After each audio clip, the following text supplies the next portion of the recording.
I am Dr. Shashwati Haldar. I am working as professor and HOD, Department of Dermatology, Kolkata School of Tropical Medicine. Today my topic of discussion is urticaria.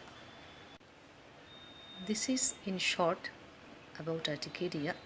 Thank you. Approximately 20 to 30% total population in India suffers from allergic disease. Urticaria is one of the commonest allergic disease encountered. Vascular reaction of the skin characterized by transient itchy wheal, angioedema or both may be acute or chronic, spontaneous or inducible. 15 to 20% population have urticaria once during their lifetime. Occurs frequently after adolescence and high incidence in young adults. Prevalence of chronic urticaria in adults is estimated 0.5 to 5%. In children, the frequency of urticaria, acute and chronic, is about 2.1 to 6.7%, while chronic urticaria prevalence ranges from 0.1 to 13%. A history of atopy or other allergic disease can be present in up to 40% of population. So urticaria is characterized by presence of wheal and or angioedema. A wheal comprises central swelling, pruritus or burning sensation disappearing within a maximum of 24 hours without residual lesion. Angioedema is characterized by swelling of lower dermis and subcutis associated with tingling sensation or pain and its resolution taking up to 72 hours. How can we classify urticaria? It may be spontaneous, it may be inducible. Spontaneous urticaria may be spontaneous acute, spontaneous chronic, and inducible urticaria may be physical urticaria and other urticaria. So coming to classification, spontaneous urticaria may be acute or chronic. Physical urticaria may be cold contact urticaria, delayed pressure urticaria, heat contact urticaria, solar urticaria, dermographic urticaria, and vibratory urticaria or angioedema. And on the other hand, other urticaria may be aquagenic urticaria, cholinergic urticaria, contact urticaria, and exercise-induced anaphylaxis.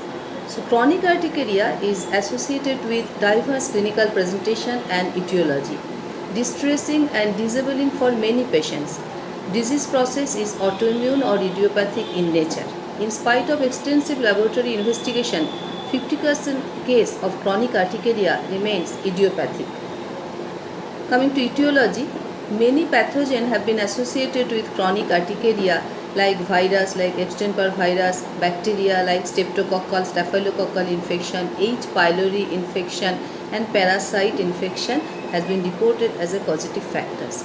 Autoreactivity, it can be assessed in vivo by autologous serum skin test which indicate presence of factors in patient's own serum responsible for the development of wheal. In order to demonstrate functional autoantibody and their specificity, a basophil histamine release assay and ELISA should be performed. Thyroid autoimmunity, chronic urticaria is sometimes associated with thyroid autoimmunity. It is hypothesized that children having chronic urticaria, which is more severe or unresponsive to standard treatment, may have associated autoimmune condition. Other autoimmune disease may be associated juvenile idiopathic arthritis, systemic lupus erythematosus, type 1 diabetes mellitus, celiac disease, etc. Food hypersensitivity, IgE mediated food allergy, is a rare cause of chronic urticaria in children. Pseudo allergen free diet may be beneficial in some patients with suspected hypersensitivity to food and food additive. And chronic urticaria due to food hypersensitivity are mainly due to coloring agent, preservative, monosodium glutamate, sweeteners, and food hypersensitivity must be documented by history and confirmed by supervised elimination in diet followed by oral challenge test. So how can we assess the severity? Mainly the presence of wheal and pruritus. If no wheal, no pruritus, so none. Number 1, mild, wheal less than 20, per 24 hours, and symptom may be mild, present but not annoying or troublesome, and moderate 20 to 50 wheels per 24 hours, and moderate troublesome but does not affect daily activity. On the other hand, severe is intense more than 50 wheel and intense pruritus affecting daily activity. And in case of acute urticaria, so much investigation is not needed until unless type 1 food allergy or there may be presence of some drug history.